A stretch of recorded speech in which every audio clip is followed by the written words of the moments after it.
Hey there, Sharon Horne-Ellstrom here. You can call me Pajama Grandma. Of course, want to talk about automation today. It's the next step on our discussion of how to supersize your business. Automation is a huge, huge topic, and we're not going to go into the details of it today. I just want to talk from an overview, big picture standpoint.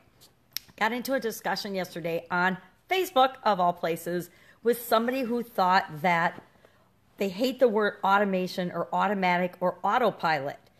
And I shot back, well, only if you want to work harder do you avoid and hate the word automatic or autopilot.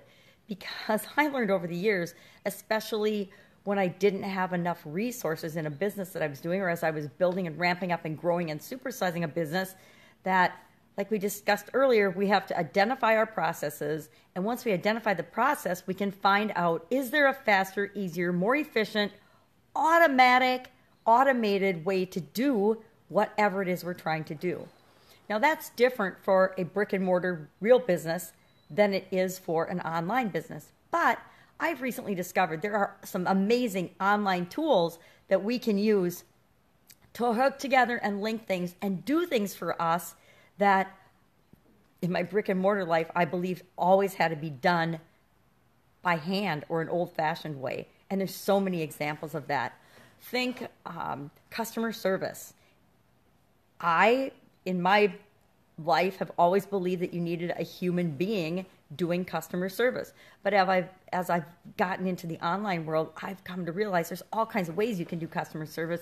And by incorporating some of those different automatic ways and technologies, you can serve people faster, you can serve them better. They can still get in touch with a human, but you can make sure that if it's a quick and easy answer that they need, they can get that now. They don't have to wait for a human to be available to talk to them.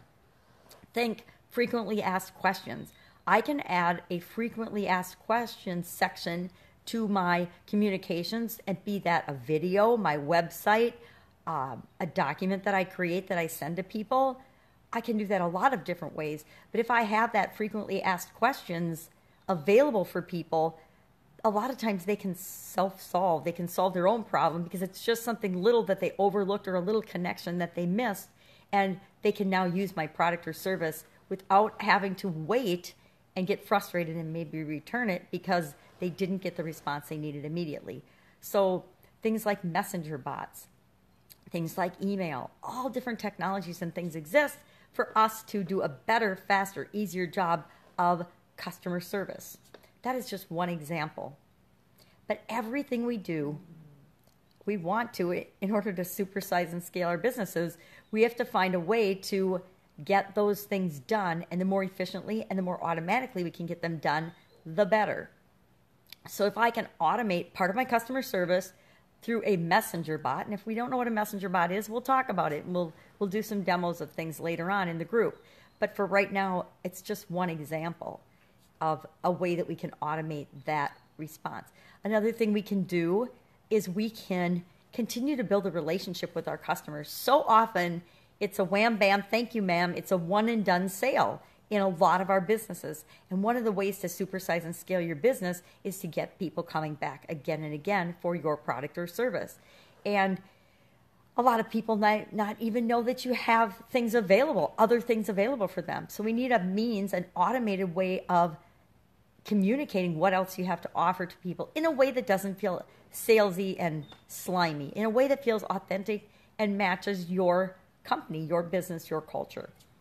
We can do that through a series of email marketing or a series of direct mail campaigns. It can be old school or it can be higher tech. It can be through a series of social media interactions. It can be through an indoctrination series, it's called.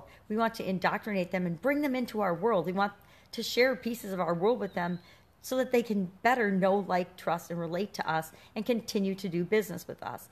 And we can do a lot of that automatically.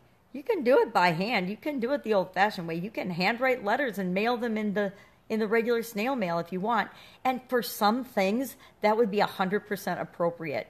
If I'm selling a big ticket item, there is nothing better than sending someone a handwritten thank you or a handwritten letter or note of appreciation for their business and asking them how you can serve them better. There are certain times when that is so appropriate. And if that's you and your style, then it's definitely appropriate.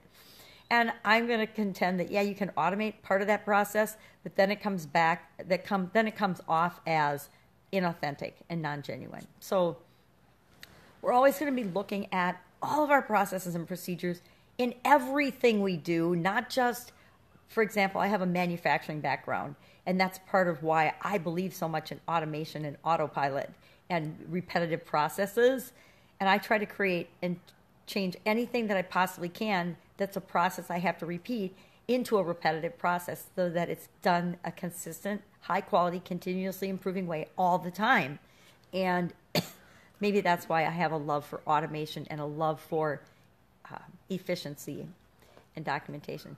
So start looking at your business, and as you're looking at your processes, I'm not even asking you to look at them to think about how you could do this. Just be open to the possibility that there are ways to make your life easier, simpler, and to scale your business and to supersize your business that will involve processes and procedures and things that make your life so much easier and automate the things, especially the things you don't love to do. The first things I automate in my business or find a way to link them up so that they get done automatically are the things that I'm not that great at, the things I don't love to do.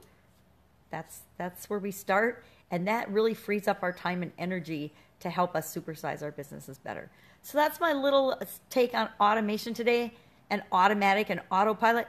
How do you feel about automation and autopilot and the words automatic? Share in the comments below, because I would love to know, because I was really surprised by the debate that took place about automatic and autopilot. I was a little surprised because I thought, we always tend to think everybody thinks like we do. So since I have such a continuously improvement focused brain and mind, and I honestly believe that there's always a faster, easier, more efficient, more effective way of doing absolutely everything in the universe. We just haven't found it yet. Since I believe that, sometimes I think everybody believes that, and I was well informed and enlightened that it indeed is not so. Everybody does not believe that. And they all have very strong opinions about automatic and autopilot. So go ahead today and put hashtag autopilot in the comments below, and then you will get the clue for today's scavenger hunt. Have an awesome day. See you tomorrow with the next step in the scavenger hunt. We're almost done. Bye.